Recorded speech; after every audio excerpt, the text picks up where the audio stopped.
세상에나, 이게 누구야? 당신이야? 당신 맞아? 내가 진짜 갈 데가 없으니까 염치도 없이 당신이 생각나더라고.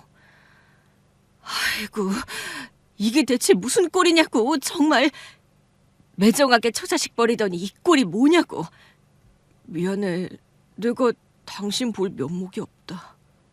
도대체 무슨 일이 있었길래 이렇게 된 거야. 거짓골을 하고 이렇게 내 앞에 나타나면 어쩌자는 건데. 일단 먹고 자는 건 내가 해결해 줄 테니까 당분간 여기 머물면서 몸부터 좀 추스려. 진짜 고마워. 진짜 당신밖에 없다. 괜한 기대는 하지 마. 내 자식 아빠니까 이러는 거야. 이혼했어도 당신이 잘 살아야 애들도 아빠 걱정 안 할 거 아니야. 그래서 그러는 거니까 오해는 하지 마. 알아. 내가 이제 와서 무슨 염치로 당신이랑 합치자고 해. 당분간 가게 일 좀 거들면서 천천히 일자리 찾아봐. 당신이 이렇게 성공한 거 보니까 진짜 다행이다. 솔직히 이렇게까지 잘 된 줄은 몰랐어. 20년이야. 20년이 지났다고. 나도 그동안 고생했고 자리 잡은 지 몇 년 안 됐어. 대단하다, 진짜. 당신은 참 억척스러웠어. 언젠가 잘 될 줄 알았어. 믿어줘서 고맙다고 해야 하나. 이혼한 전 남편한테 대단하다는 소리를 들으니까 웃기네. 당신 진짜 고생 많았겠다. 그래, 여자 몸으로 여기까지 오는 거 진짜 쉬운 일 아니었어. 당신이 나랑 애들 내쫓을 때 나 이 약 물고 무조건 성공하겠다 다짐했었어. 진짜 미안하다. 내가 당신한테 미안하다고 말하는 것 자체가 참... 됐고, 이 돈 받아. 당장 입을 옷이라도 사고 필요한 거 챙겨. 평소처럼 아침 일찍 가게 문을 열려고 하는데 가게 앞에 웬 노숙자가 누워 있었습니다. 순간 아이고, 혹시 죽은 건가 싶어서 가슴이 철렁 내려앉았습니다. 조심스레 가까이 가서 얼굴을 보는데 세상에, 그 얼굴이 낯이 익은 거예요. 찬찬히 보니까 글쎄 20년 전에 헤어졌던 제 전남편이더라고요. 한참을 망설이다가 결국 흔들어 깨웠습니다. 눈꺼풀이 퉁퉁 부은 얼굴로 겨우 눈을 뜨는데 초라하고 비참한 꼴이었어요. 그래도 사람이 쓰러져 있는 걸 보고 모른 척할 수는 없잖아요. 가게 안으로 데리고 들어가서 물부터 한 잔 줬습니다. 입술이 바짝바짝 말라 있었는데 물을 벌컥벌컥 들이키는 걸 보니까 며칠을 굶고 또 돌아다닌 게 느껴졌습니다. 너무 안쓰러워서 밥도 챙겨줬습니다. 직원들이 출근하기 전에 또 손님들이 오기 전에 어떻게든 이 상황을 정리해야겠다는 생각이 들었습니다. 괜히 소문이라도 나면 좋을 게 없으니까요. 그래서 돈을 쥐어주면서 일단 씻고 옷부터 말끔하게 갈아입고 오라고 했습니다. 그 꼴로 가게에 있으면 안 되니까요. 그렇게 전 남편은 그날부터 제 식당 일을 도와주면서 지냈습니다. 제가 따로 무슨 일을 시킨 건 아닌데 먼저 나서서 일을 하기 시작하더군요. 손님들 주차도 도와주고 허리 굽혀 인사도 하고, 홀 직원들이 바쁘면 테이블도 치우고, 식당 재료 들어오는 날엔 냉큼 받아다가 주방에 갖다 놓고, 정말 이것저것 가리지 않고 열심히 일을 했습니다. 솔직히 처음엔 의심스러웠습니다. 이 사람이 원래 이렇게 성실한 사람이었나? 내가 알던 그 사람이 맞나 싶었죠. 그런데 계속 지켜보니까 적어도 가게 안에서는 정말 부지런하게 움직이고, 손님들 사이에서도 저분 누구냐, 참 싹싹하다 하는 소리가 나올 정도였습니다. 그 모습을 보니 제 마음도 참 복잡했습니다. 한때는 가족이었던 사람이 그렇게 저와 아이들을 매정하게 버렸던 사람이 허드렛 일까지 하는 걸 보니까 한편으로는 꼴 보기 싫고 또 한편으로는 딱하기도 하고, 그래도 땀 흘리며 열심히 움직이는 모습 보니 이 사람도 변했구나 싶었습니다. 그러다 문득 성실해진 전 남편을 보면서 이혼을 안 했더라면 어땠을까 하는 마음이 잠시 스치기도 했습니다. 하지만 20년 전 다른 여자와 살겠다며 저와 아이들을 버린 사람이란 생각이 다시 밀려왔죠. 이런 사람을 받아주는 게 맞나 싶은 마음과 그래도 가게 일을 성실히 돕는 걸 보니 조금은 놓이는 마음이 뒤섞였습니다. 제가 살고 있는 집은 가게 근처 주택인데 집이 커서 방이 여유가 있었습니다. 한때는 그래도 가족이고 애들 아빠인데 하는 생각에 집에 있는 남는 방 하나를 내주었고, 그렇게 저는 20년 전 헤어진 전 남편과 한 집에서 지내고 같이 일하게 되었습니다. 당분간은 여기서 먹고 자는 것이라도 해결해주자 싶었던 거죠. 그렇게 시간이 흐르면서 집안 구석구석, 가게 속사정까지 다 알게 되었습니다. 어느새 카운터도 보게 되고 포스기를 보면서 장사 매출도 확인하고, 제가 이렇게 돈을 많이 버는 줄 몰랐다며 놀라는 눈치였습니다. 그러던 어느 날 전 남편이 그러더군요. 20년 만에 가족이 다시 모였는데 당신 가게도 잘 되고 아이들도 이렇게 잘 자랐고 나를 받아주고 기회 준 거 너무너무 고마워. 오늘은 우리 다 같이 술 한잔하면서 회포를 풀었으면 좋겠어. 절대 이 사람과 다시 합칠 마음은 없지만 그래도 애들 아빠고 애들 결혼할 때 혼주석에 앉아야 하는 사람인데 원수처럼 지낼 순 없으니까 전 남편의 말에 마지못해 술 한잔을 했습니다. 그런데 저랑 아이들은 워낙에 술이 약해서 한두 잔만 마셔도 바로 잠드는 스타일입니다. 결국 몇 잔 마시고 그대로 골아떨어졌습니다. 그런데 깊은 밤 어렴풋이 이상한 말소리가 들려왔습니다. 엄마, 빨리 들어와. 아휴, 말소리 내지 마. 조용조용 걸어. 야, 이것들 다 자는 거 맞아? 혹시 깨기라도 하면 큰일인데. 걱정 마셔. 내가 술 엄청 먹였어. 알잖아. 집사랑 술 한 잔만 마셔도 얼굴 벌개지면서 바로 골아떨어지는 거. 애들도 지 엄마 닮아서 하나같이 술이 약하더라고. 완전 뻗었어. 참, 하여튼 안 좋은 건 다혜미 닮았어. 뭔 놈의 술이 이렇게 약하대냐. 그러니까 깰 걱정은 안 해도 돼. 엄마는 저쪽 서랍 뒤져봐. 나는 여기 찾아볼게. 근데 그게 여기 있는 건 확실해? 딴 데 둔 거 아니야? 여기 있는 거 확실해. 그래? 네가 그렇다면 그런 거겠지. 이건 아니고 저것도 아니고. 엄마, 어질러 트리지 말고 티안나게 뒤져야 돼. 알았어, 이놈아. 암튼 그것만 손에 넣으면 너랑 나는 아주 인생 피는 거다, 이거지? 당연하지. 그것만 우리 손에 들어오면 엄마들 대박 나는 거야. 술 때문에 머리도 아프고 몸은 천근만근이고 이게 무슨 상황인가 싶었습니다. 전 남편과 함께 제 방으로 들어온 전 시어머니. 그 둘은 제가 깊이 잠든 줄 알고 제 방을 뒤지기 시작했습니다. 그들의 속셈은 뻔했죠. 제가 가장 아끼는 것, 그리고 그들이 가장 원하는 그것을 훔치려는 거였습니다.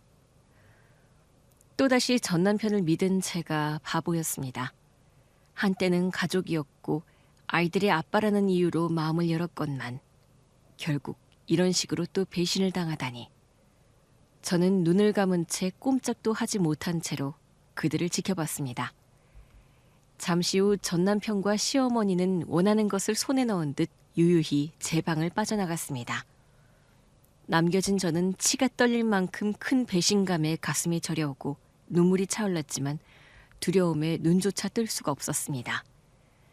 한때는 가족이었지만 제게 남은 건 또 한 번의 깊은 배신뿐이었습니다. 제가 지금 이 음식점을 차리기까지 정말이지 우여곡절이 많았습니다. 벌써 20년 전이네요. 남편한테 이혼당하고 애들 데리고 집을 나왔을 때는 정말 막막했습니다. 제가 할 줄 아는 게 뭐가 있겠습니까? 집에서 살림하고 밥하고 반찬하는 거 말고는 할 줄 아는 게 없던 가정주부였는데요. 결국 제가 선택할 수 있는 건 식당 일이었습니다. 처음에는 남의 가게에서 홀서빙부터 시작했습니다. 주문 받고 음식 나르고 바쁠 때는 주방 일까지 닥치는 대로 했죠. 그러다 보니 자연스럽게 주방 일을 익히게 되었고 찬모 자리에까지 서게 되었고요. 재료 손질하는 법, 육수 내는 법, 양념 비율 맞추는 법까지 하나하나 몸으로 배웠습니다. 손님들이 어떤 맛에 반응하는지, 어떤 반찬을 내놓아야 젓가락이 먼저 가는지, 그 비결을 눈으로 보고 손으로 익히며 배울 수 있었고, 그렇게 뼈 빠지게 일하며 20년을 버텼습니다. 돈을 어느 정도 모은 후에 제 가게를 차릴 용기가 생겼습니다. 사실 예전부터 꼭 하고 싶었던 음식점이 있었거든요. 바로 간장게장 전문점이었습니다. 친정엄마가 간장게장을 기가 막히게 담그셨는데 어릴 적부터 그걸 보고 자라다 보니 저도 게장 담그는 것만큼은 자신이 있었습니다. 간장게장이 게장만 맛있다고 되는 건 아닙니다. 한식은 곁들여 나오는 밑반찬까지 맛있어야 손님들이 감동하거든요. 게장은 당연히 맛있어야 하고 반찬도 맛있어야 합니다. 다행히 저는 음식 솜씨 하나는 자신이 있었고요. 김치며 장아찌며 나물, 찌개까지 한정식집 수준으로 밑반찬을 정갈하게 만들 수 있어서 손님들을 끌 자신은 있었습니다. 저는 경기도 외곽에 싸게 나온 땅을 샀습니다. 위치는 조금 외진 곳이었지만 땅값이 싸니까 그걸 사서 주차장도 넓게 만들고 식당 건물도 크게 짓고 이제는 제 이름 걸고 시작해도 된다는 확신이 생겼습니다. 사장님, 저 이제 제 식당 한번 해보려고요. 사장님 밑에서 일하면서 정말이지 배운 게 너무 많아요. 그동안 감사했습니다. 아이고, 드디어 결심했구만. 아줌마는 잘할 거야. 내가 한평생 식당 하면서 별별 사람 다 써봤지만 아줌마 같은 사람은 진짜 처음 봤어. 뭘요? 사장님이 잘 봐주셔서 그런 거죠. 진짜라니까. 손맛도 끝내주고 성격도 깔끔해서 가게가 아주 반짝반짝하지. 손님들이 아줌마 음식 칭찬하는 거 내 귀에 딱지가 앉을 지경이었다고. 식당 하면 분명 대박 날 거야. 한정식집 할 거지 못하는 음식이 없잖아. 사실 한정식집도 생각해봤는데요. 근데 간장게장 하고 싶어요. 우리 애들이 간장게장을 제일 좋아하거든요. 간장게장? 그거 쉽지 않은데. 저희 애들이 간장게장을 제일 좋아하는데 돈 없어서 마음껏 못 먹었어요. 제가 게장집 하면 우리 애들만큼은 마음껏 먹일 수 있잖아요. 사실 친정엄마 간장게장이 진짜 맛있어요. 한번 먹어본 사람들은 다들 난리였거든요. 그걸로 승부 보고 싶어요. 가게 차리려면 생각보다 돈이 훨씬 많이 들어. 인테리어만 해도 예상보다 몇 배는 더 깨진다니까. 혹시라도 부족하면 내가 빌려줄 테니까 돈 필요하면 말해. 아니에요. 그동안도 잘해주셨는데 제가 사장님한테 돈 얘기를 어떻게 해요. 다른 사람은 몰라도 아줌마는 내가 믿어. 그러니까 걱정 말고 돈 빌려가. 갚을 거잖아. 나 이자도 받을 거야. 그러니까 돈 필요하면 꼭 내 돈 써. 정말 감사해요, 사장님. 저 꼭 잘해내서 보답할게요. 그래, 아줌마는 무조건 성공할 거야. 예전에 같이 일했던 식당 사장님이 제가 성실하게 일하는 걸 누구보다 잘 아셨기에 흔쾌히 돈도 빌려주셨고 그렇게 해서 큰 어려움 없이 제 가게를 오픈할 수 있었습니다. 식당 위치가 외곽이라서 걱정이 많이 된 게 사실입니다. 사람들이 일부러 찾아오기엔 교통이 불편하니까요. 실제로 문 열고 한두 달은 손님이 뜸했어요. 가게 안이 썰렁하니까 내가 괜히 무리했나 하는 생각도 들고 밤에 혼자 앉아서 한숨을 내쉰 적도 많았죠. 그런데 한번 다녀간 손님들이 재방문을 하고 맛있다는 소문이 입에서 입으로 퍼지기 시작한 거예요. 그렇게 손님들이 하나둘 늘어나더니 점점 발길이 끊이질 않고 이어졌습니다. 주말만 되면 주차장이 꽉 차고 대기표를 뽑고 한참을 기다려야 겨우 자리를 잡을 수 있게 됐습니다. 제가 제 두 손으로 제 발로 하나하나 배우고 버텨온 걸로 이 자리를 일궈냈다고 생각하니까 스스로도 믿기지 않을 때가 많아요. 예전에는 하루 벌어서 하루 먹고 사는 신세였는데 지금은 제 이름을 건 가게가 맛집으로 불리고 있으니 말이에요. 가게 안이 손님들 웃음소리로 가득 차고 맛있다고 젓가락 내려놓지 않는 모습을 볼 때마다 아, 내가 진짜 해냈구나 하는 실감이 들어요. 우와, 대박. 진짜 맛있다. 헐, 한 입 먹자마자 그냥 녹아버리네. 이 집 간장게장 끝내주는데. 밥 술술 넘어간다. 이거 진짜 밥도둑 맞네. 나 밥 한 공기 다 비웠다 벌써. 게장만 마시는 게 아닌데 이 반찬 좀 봐. 고급 한정식 집 수준인데. 야, 괜히 맛집 소문난 게 아니구나. 이 맛이면 3시간 걸려서라도 올만하다. 다음엔 부모님 무조건 모시고 오자. 우리 아버지 게장 좋아하시는데. 입소문이 나면서 홈쇼핑에서 우리 가게 이름으로 간장게장을 팔자고 찾아오는 사람도 있었고 가맹점을 내달라는 제안도 들어오더라고요. 간장게장 레시피를 팔라고 하는 사람들도 있었고요. 저는 그저 제 식당에서 제가 혼자 꾸려갈 수 있는 이 자리, 이 공간. 그게 딱 좋아서 그런 제의들은 모두 정중히 거절했습니다.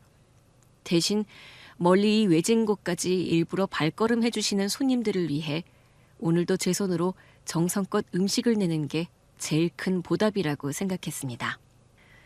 그렇게 장사가 잘 돼서 하루하루가 바쁘고 정신없이 돌아가던데 뜻밖에도 제 앞에 전 남편이 나타난 겁니다. 남루한 차림에 갈 곳 없다며 서성이는 그를 불쌍하다 여겨 방한칼을 내주고 가게 일을 맡기게 된 거고요.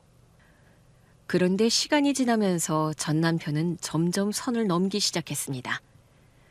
처음에는 그저 조용히 돕는 것 같더니 어느 순간부터는 마치 자기가 이 집 사장인 양 직원들한테도 이래라 저래라 지시를 하기 시작하는 겁니다. 사람은 쉽게 안 변한다더니 역시 그놈의 허세가 또 고개를 드는 거였죠.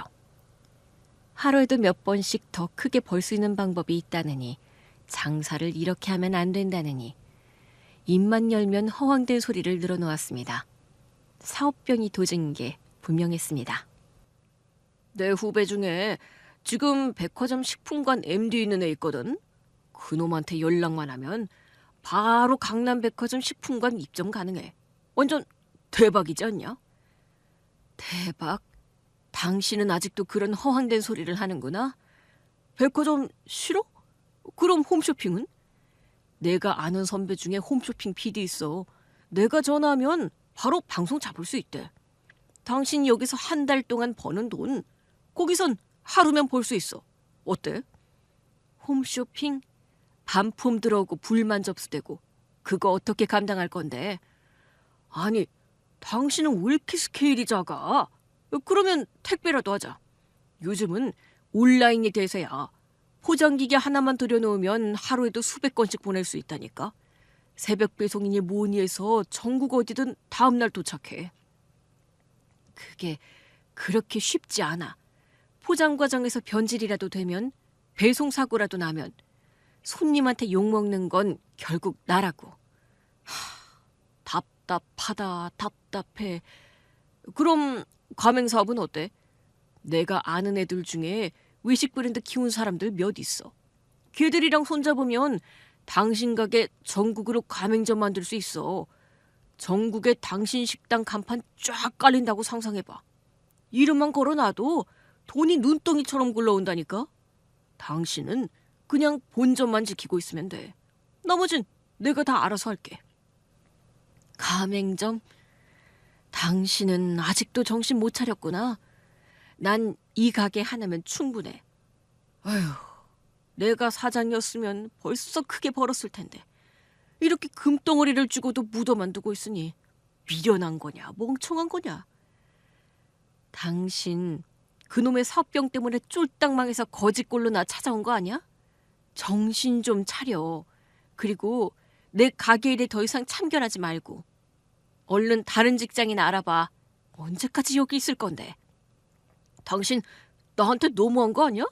내가 이렇게 도와주는데. 도움? 나는 당신 도움 필요 없어. 여기까지 오는데 당신은 한 톨도 보탬이 안 됐다는 걸 잊지 마. 저는 간장게장 사업을 확장할 마음이 전혀 없었습니다.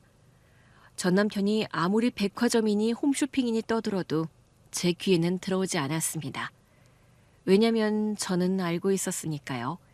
이 맛을 지켜낼 수 있는 건 오직 제 손 때문이라는 걸요. 가게 일이 안정되면서 밑반찬이나 주방일은 직원들에게 맡길 수 있었습니다. 반찬 담그고 재료 손질하는 건 충분히 믿고 맡길 수 있었죠. 그렇지만 간장게장만큼은 달랐습니다. 그 핵심은 바로 간장, 즉 소스에 있었으니까요. 그건 누구한테도 맡길 수 없는 부분이었습니다. 그래서 직원들이 모두 퇴근한 뒤에 저는 늘 혼자 주방에 남아 간장을 다리고 약재를 고르고 간을 맞췄습니다. 하루가 얼마나 피곤하든 그 과정만큼은 제 손으로 직접 해야만 했습니다. 그래야만 이 집만의 맛이 지켜졌고 그게 바로 제가 확장을 하지 않는 가장 큰 이유였습니다. 전 남편은 이상할 만큼 간장게장 소스에 집착하기 시작했습니다. 뭐가 들어간 거냐, 향이 남다른데라며 슬쩍 떠보는 시기였죠. 제가 대꾸하지 않으면 또 다른 날엔 나한테도 좀 가르쳐주면 안 되냐, 같이 알면 편하잖아 하고 은근히 말을 꺼내기도 했습니다. 하지만 저는 절대 대답하지 않았습니다. 그건 제 어머니 때부터 이어온 손맛이자 이 가게의 심장이었으니까요. 아무리 옆에서 기웃거리고 말을 흘려도 그 비밀만큼은 제 손에서만 지켜야 한다고 굳게 마음먹었습니다. 전 남편의 눈빛이 점점 집요해지는 걸 느끼면서도 저는 끝내 가르쳐주지 않았습니다.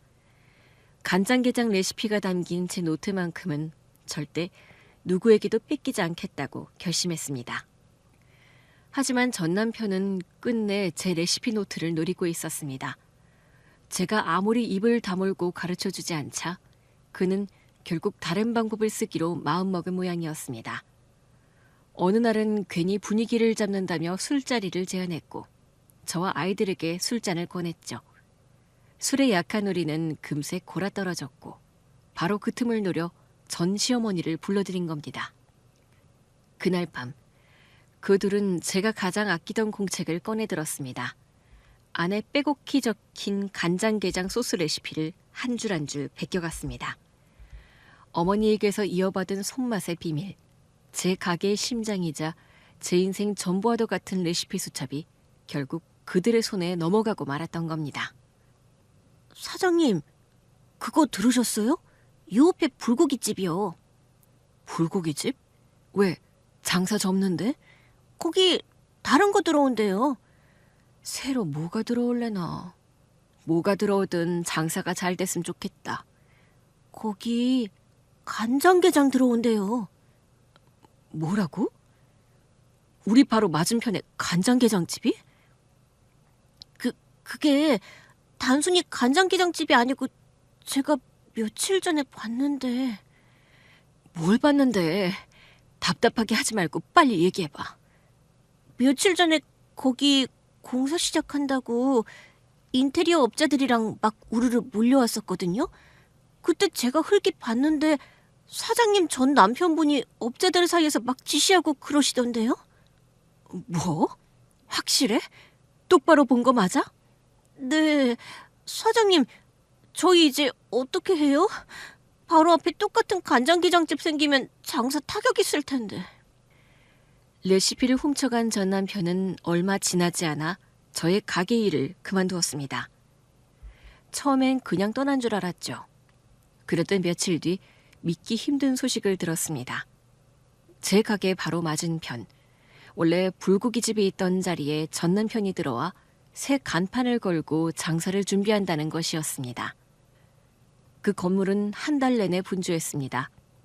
간판이 내려간 자리는 곧 공사판이 되었고 아침부터 저녁까지 인부들이 드나들며 내부를 죄다 뜯어 고쳤습니다. 벽을 허물고 새로 칠하고 주방기계며 환풍기까지 교체하는 소리가 내 가게 안까지 울려 퍼졌습니다. 그 모든 과정을 지휘하는 얼굴은 낯익었습니다. 바로 내 전 남편이었습니다. 업자들과 어깨동무를 하고 웃으며 여긴 이렇게 저긴 저렇게 지시를 내리는 모습에 제 속은 부글부글 끓어올랐습니다. 외관도 싹 바뀌었습니다. 낡고 칙칙하던 불고기집의 흔적조차 지워졌습니다. 유리창은 반짝반짝 닦였고 벽은 화사하게 새로 칠해졌습니다. 건물 앞에는 곧 오픈 예정이라는 현수막이 바람에 펄려갔습니다. 그리고 마침내 그날이 왔습니다. 트럭이 도착해 커다란 간판을 내리더니 건물 정면에 번쩍이는 글자가 걸렸습니다. 원조 간장게장. 그 순간 제 심장이 철렁 내려앉았습니다. 그건 단순한 간판이 아니었습니다. 제 땀과 눈물, 수십 년 세월이 담긴 제 이름을 도용한 뻔뻔한 도전장이었습니다. 제 레시피 수첩을 베껴간 그 손으로 감히 원조라는 이름까지 내걸다니요. 당신 지금 대체 뭐 하는 짓이야? 내 가게 바로 맞은편에서 그것도 똑같은 간장게장집을 연다고? 제정신이야? 사람이 어떻게 이럴 수가 있어? 너? 완전 제정신이지. 왜? 여기가 뭐 당신 땅이라도 돼? 간장게장 장사하려면 당신 허락이라도 받아야 해? 당신이 뭐 대단한 사람이라도 돼? 내가 대단해서 화내는 줄 알아? 하필 내 가게 바로 코앞에서 그것도 똑같은 간장게장으로 어떻게 이럴 수 있냐고. 사람이면 최소한 지켜야 할 선이라는 게 있잖아. 당신이 그러고도 인간이야? 아직도 세상 물정 모르는 소리 하네. 그딴 선이나 양심 같은 게 밥 먹여주냐? 진짜 당신 같은 인간한테 또 한 번, 그것도 마지막까지 이렇게 속은 내가 바보지. 솔직히 말해서 당신 가게 잘 되는 거 돈을 얼마나 버는지 내가 똑똑히 봤잖아. 당신 성공한 거 보니까 나도 확신이 들었던 거지. 간장게장.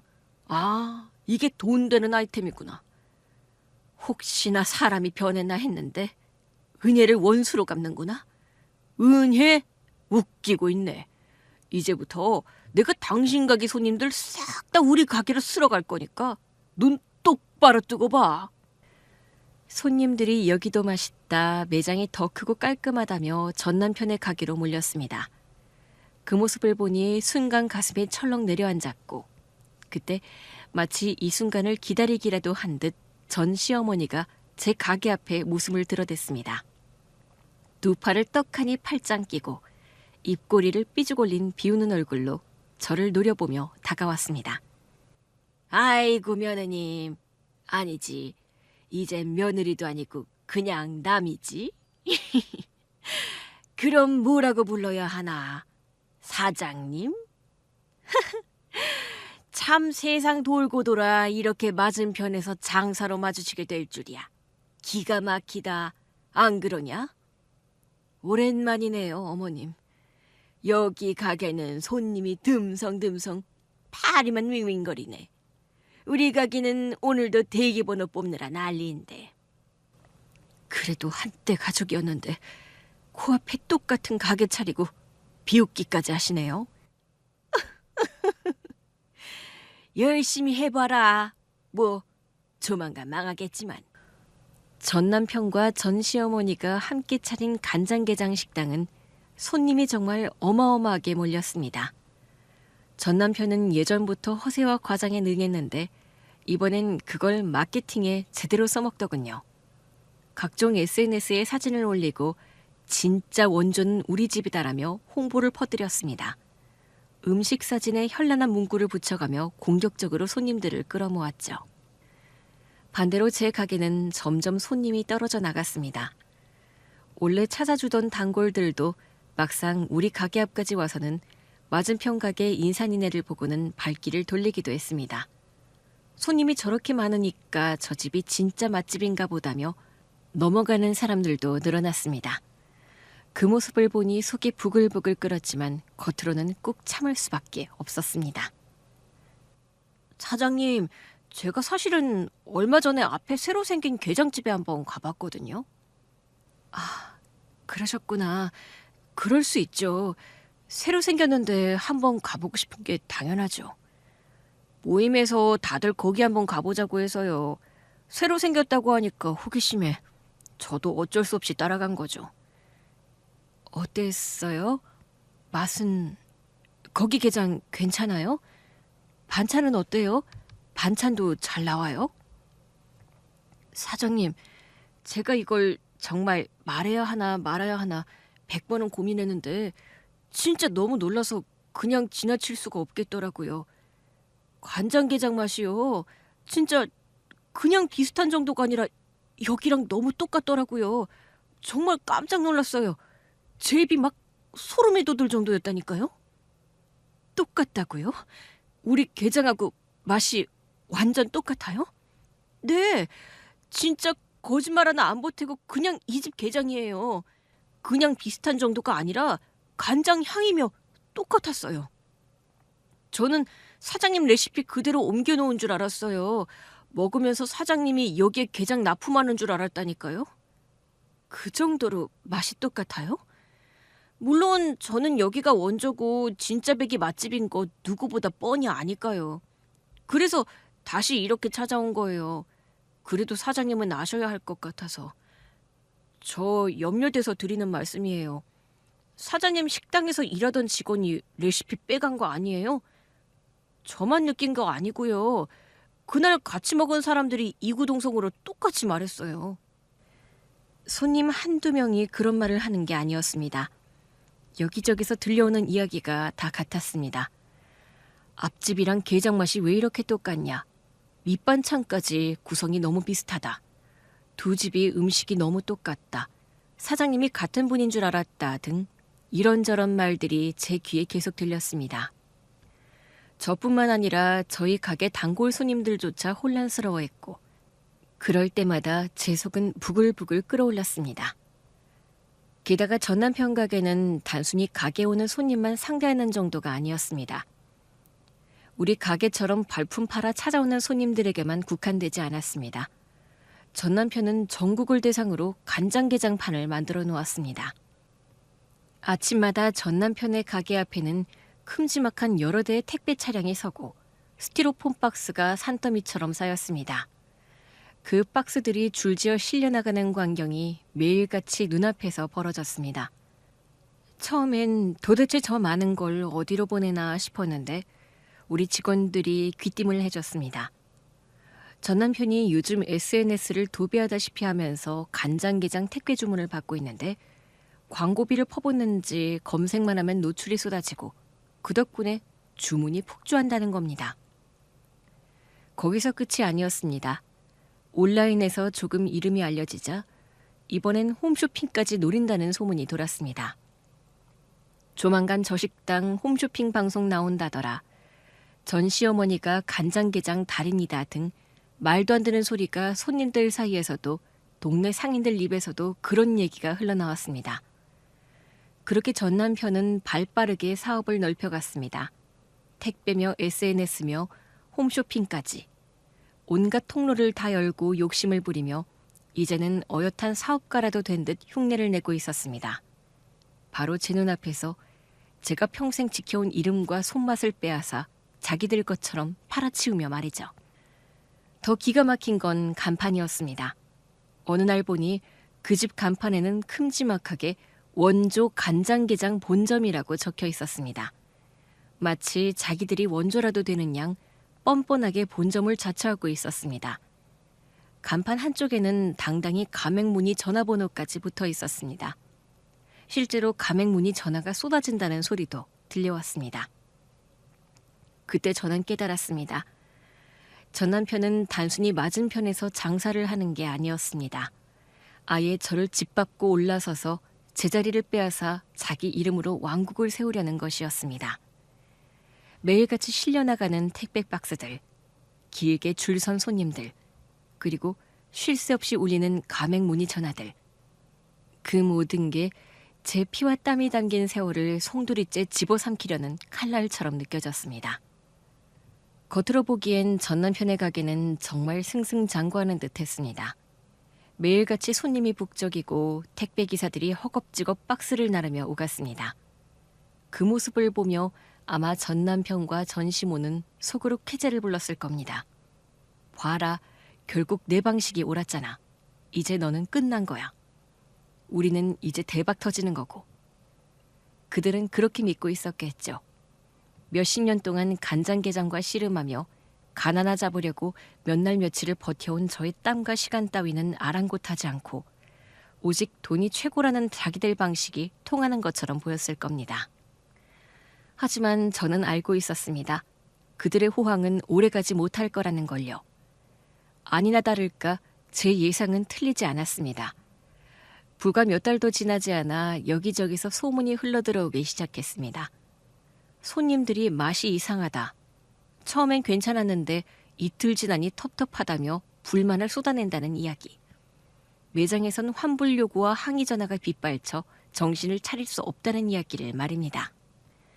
처음엔 진짜 맛있었는데 이틀 지나니까 이상하게 씁쓸하고 텁텁하고 비릿한데. 간장게장이 원래 이래요? 못 먹겠어요. 환불해줘요. 게가 다 뭉개져서 퍼석한 게 이거 국산 꽃게 맞아요? 국물은 점점 쓴맛만 나고 게가 상태가 너무 안 좋아요. 다신 안 사 먹는다 진짜. 돈 아까워 죽겠네. 당장 환불해주세요. 손님들의 불만은 눈덩이처럼 불어나 전국 각지에서 쏟아졌습니다. 게가 퍼석하다, 국물이 써서 못 먹겠다, 냄새가 비릿하다 같은 원망 섞인 목소리가 끊이지 않았고 환불 요청은 그야말로 빗발쳤습니다. 매일같이 전화벨이 울려대고 게시판에는 불만글이 도배되었습니다. 처음에는 몇 건쯤 대수롭지 않게 넘겼겠지만 그 불씨는 삽시간에 커다란 불길로 번졌고 결국 전 남편의 가게는 파리 목숨처럼 위태롭게 흔들리다가 기울어지기 시작했습니다. 진심 대신 욕심을 택한 자들의 끝은 뻔했죠. 그게 바로 전 남편과 시어머니의 본 모습이기도 했으니까요. 그런데 그렇게 가게가 점점 몰락해가던 어느 날 밤이었습니다. 문 닫을 시간이 한참 지난 늦은 시각, 술 냄새에 절어 비틀비틀한 발걸음 소리가 들리더니 전 남편이 제 가게 문을 확 열고 들어왔습니다. 순간 가게 안 공기는 싸늘하게 얼어붙었고 그가 내뿜는 술 냄새가 순식간에 공간을 가득 메웠습니다. 충혈된 눈빛은 분노와 억울함으로 이글거렸고 얼굴은 잔뜩 일그러져 있었습니다. 한때 가게를 돕겠다며 옆에 서 있던 그 사람이 이제는 몰락한 장사의 책임을 뒤집어 씌우겠다는 듯 날카로운 기운을 품고 제 앞에 서 있었습니다. 야, 너 솔직히 말해. 그 레시피 노트 거기 제대로 적혀 있는 거 맞아? 뭐라고? 내가 네 레시피 노트 보고 똑같이 했단 말이야. 감초도 넣고 황기도 넣고 당귀도 넣고 죄다 적힌 대로 다 했어. 근데 왜 우리 집 간장게장은 하루만 지나면 텁텁하고 쓴맛이 나고 게살이 포석해지냐고? 어? 도대체 왜? 너 일부러 엉터리로 적어놓은 거 아니야? 사람 가지고 장난친 거냐? 이제야 실토하는 거야? 당신이 내 레시피 노트 훔쳐갔다는 거? 나랑 애들 술 먹여서 억지로 재워놓고 어머님이랑 내 방에 쳐들어와서 내 소중한 우리 엄마의 간장게장 비법이 적힌 레시피 베껴간 걸 당신 입으로 실토하는 거냐고. 훔쳐가기 뭘 훔쳐가? 내가 고생해서 얻어낸 거야. 내가 네 가게에서 얼마나 열심히 일했냐? 넌 당연히 그럴 권리가 있는 거지. 권리? 당신이 무슨 권리로? 이건 우리 엄마 때부터 내 손으로 내 세월로 지켜온 내 거야.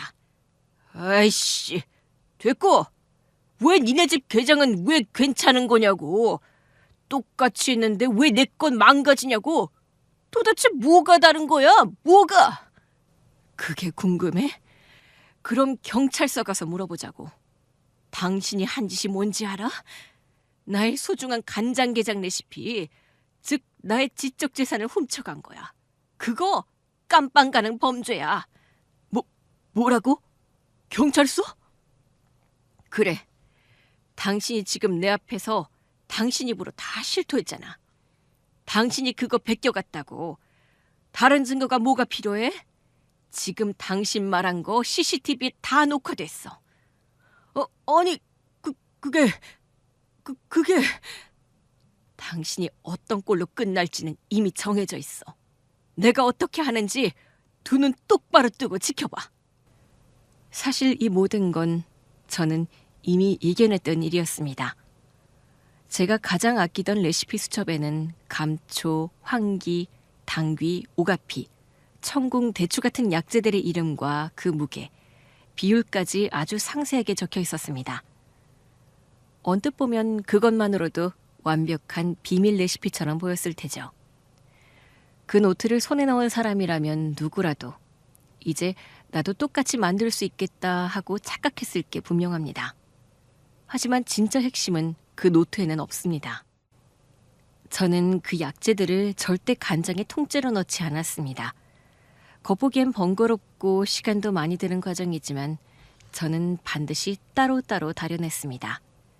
깊은 밤 직원들이 모두 퇴근한 뒤 홀로 주방에 남아 한약 냄새가 퍼져나가는 그 속에서 은근한 불에 오랫동안 달여서 그렇게 해서 잡내는 사라지고 약재 본연의 기운만 응축된 진한 국물이 만들어지는 거죠. 저는 그 국물을 한 방울, 두 방울씩 가늠해가며 수십 년 손끝으로 익힌 황금 비율에 맞춰 간장에 섞어냈습니다. 그게 바로 저희 가게 간장게장의 맛을 지켜주는 세월과 정성이 깃든 진짜 비법이었습니다. 그래야만 간장의 깊이가 살아났으니까요. 게살에 스며들었을 때 첫입은 달큰하고 그 뒤를 따라 은은한 향이 감돌며 끝맛은 개운하게 마무리되는 그 맛. 시간이 지나도 텁텁해지지 않고 하루 이틀 묵혀도 국물이 탁해지지 않고 먹을수록 감칠맛이 도는 그게 바로 제가 지켜낸 맛이었습니다. 하지만 전 남편과 전 시어머니는 그것을 알 리 없었죠. 그들은 글자 그대로 눈에 보이는 대로 따라했을 겁니다. 수첩에 감초 몇 그램, 황기 몇 조각, 당귀 얼마 이렇게 써놓은 그대로 비싼 약재들을 한데 넣고 간장에 그대로 푹 삶아버렸을 겁니다. 처음엔 진한 약재향이 확 퍼져나오니 그럴듯하게 보였을 테죠. 손님들도 첫맛에 혹했을 수 있고요. 와, 깊다, 다르다 하며 감탄했을 겁니다. 하지만 그건 처음뿐입니다.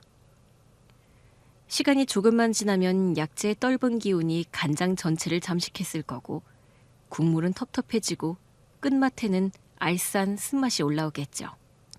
제대로 숙성되지 못한 간장에서는 비릿한 비린내까지 배어나왔을 테고요. 한두 시간 후엔 괜찮아 보이던 간장게장이 하루 이틀이 시간이 지날수록 이상한 맛을 풍기며 손님들의 입을 불편하게 만들었을 겁니다. 결국 전 남편 가게의 간장게장은 처음엔 괜찮다는 평에서 곧 먹고 나니 입안이 텁텁하다, 냄새가 역하다, 쓴맛이 올라와서 못 먹겠다는 불만으로 바뀔 수밖에 없었습니다.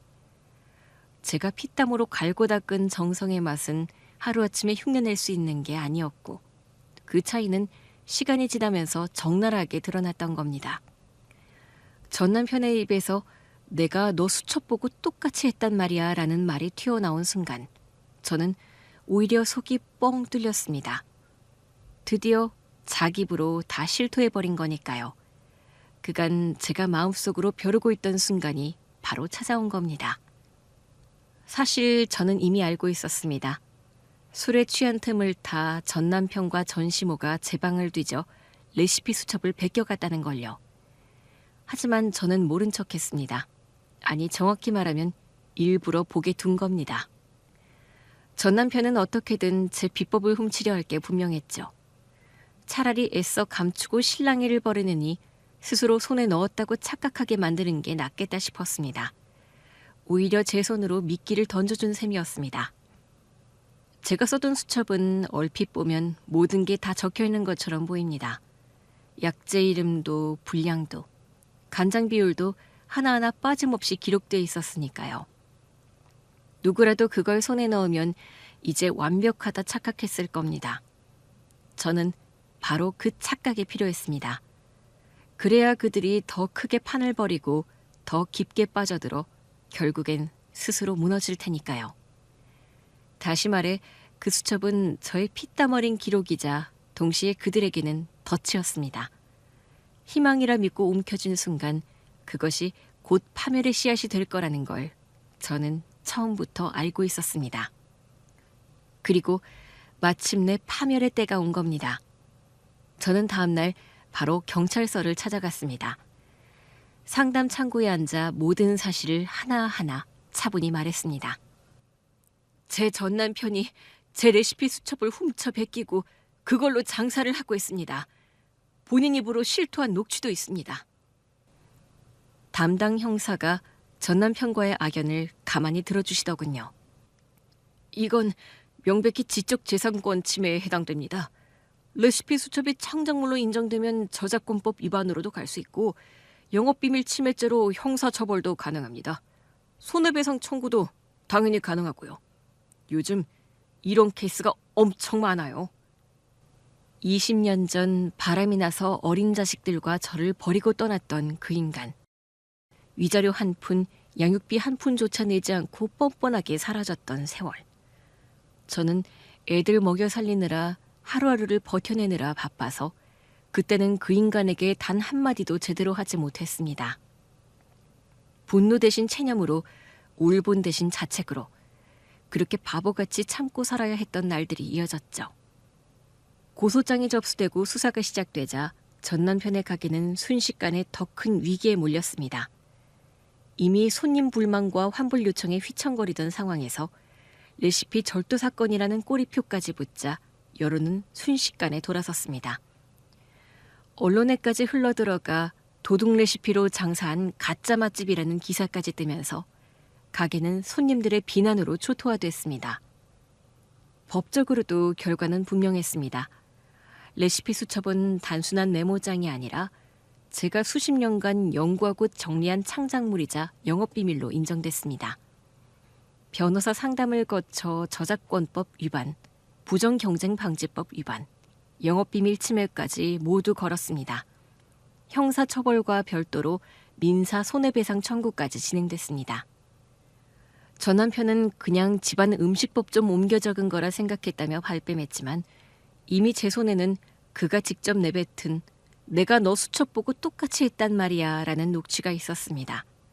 더 이상 도망갈 구멍은 없었죠. 결국 전 남편은 벌금형과 손해배상 판결을 동시에 받았습니다. 남은 건 빚더미와 무너진 가게뿐. 전시모 함께 벌려놓은 가게는 하루아침에 문을 닫고 원조 간장게장 본점이라는 뻔뻔한 간판은 법원의 철거 명령과 함께 산산조각이 나듯 뜯겨져 나갔습니다. 야, 너 내 아들 고소한 거 취하해. 내 아들이 인생 말년에 장사 좀 해보겠다는데 그걸 가지고 경찰에 신고까지 하고 그러는 게 네가 사람이냐? 고소 취하요? 어머니, 제 레시피 노트 훔쳐간 게 그깟 일이에요? 제 인생이 걸린 밥줄이에요. 그걸 뻔히 알면서도 훔쳐간 게 어머님이랑 어머님 아들이에요. 어머님도 같이 한 거 제가 모르지 않아요. 하지만 증거가 없어서 어머님 고소 못한 게 억울할 뿐이네요. 야, 헤어졌어도 네 자식 아빠야. 아빠가 잘 되면 결국 애들한테도 좋은 일이지 않니? 너는 아무리 헤어졌어도 한때 네 남편이었는데 남편이 잘 되는 게 그렇게 배가 아프냐? 배가 아프냐고요? 제가 묻고 싶네요. 제가 겨우겨우 세워놓은 가게 바로 맞은편에다 그것도 똑같은 간장게장집을 차려놓은 건 제가 잘 되는 게 배가 아파서 그런 거잖아요. 아니, 됐고 우리가 네 간장 비법을 훔쳤다 치자. 근데 우리 망했잖아. 네가 수첩에 제대로만 적어놨으면 우리도 문제 없었을 거 아니야. 그대로 따라했는데도 맛이 이상해져서 손님들이 다 떠난 거잖아. 따지고 보면 우리 쪽이 오히려 너를 고소해야 할 판이야. 안 그래? 똑바로 적어놓지도 않은 주제에 어디서 누굴 도둑 취급을 해? 어머니 이번에도 제 탓하시는 거예요? 20년 전에도 제가 남편 내조 잘 못해서 바람난 거라며 제 탓하시더니 이번에도 제 잘못이라고요? 아무튼 너 당장 고소 취하해. 자식 봐서라도 그러는 거 아니야. 20년 전에 바람나서 애들이랑 저 버린 사람이 지금 와서 무슨 아빠예요? 제 아이들한테 그 사람은 이미 아빠가 아니에요. 애들 결혼식 날 아버지 자리 비워둘 겁니다. 죽었다 생각하면 돼요. 너 그렇게까지 매정해야 되겠니? 매정한 건 어머님 아들이죠. 그리고 고소? 절대 취하 안 합니다. 지적재산권 침해, 사기, 절도 끝까지 갈 겁니다. 이번엔요, 20년 전에 못 받은 벌까지 다 받게 될 겁니다. 어머니, 다시는 저희 앞에 나타나지 마세요. 마치 세상의 이치가 원래 이랬다는 듯 사람들은 자연스럽게 다시 저희 가게로 돌아왔습니다. 역시 진짜 맛집은 이 집이야. 이 한마디가 제 귀에 들려오는 순간 비로소 속 깊이 쌓여있던 한이 풀리는 듯 했습니다. 오랜 시간 가슴에 응어리져 있던 짐들이 눈 녹듯 사라지는 기분이었죠. 돈이 아니라 노력과 진심이 결국은 통한다는 것을 저와 그리고 사람들은 다시 한번 확인한 순간이었습니다. 저는 오늘도 묵묵히 제자리에서 제가 지켜온 이 맛과 자신의 사람들을 위해 정성껏 간장을 다려냅니다.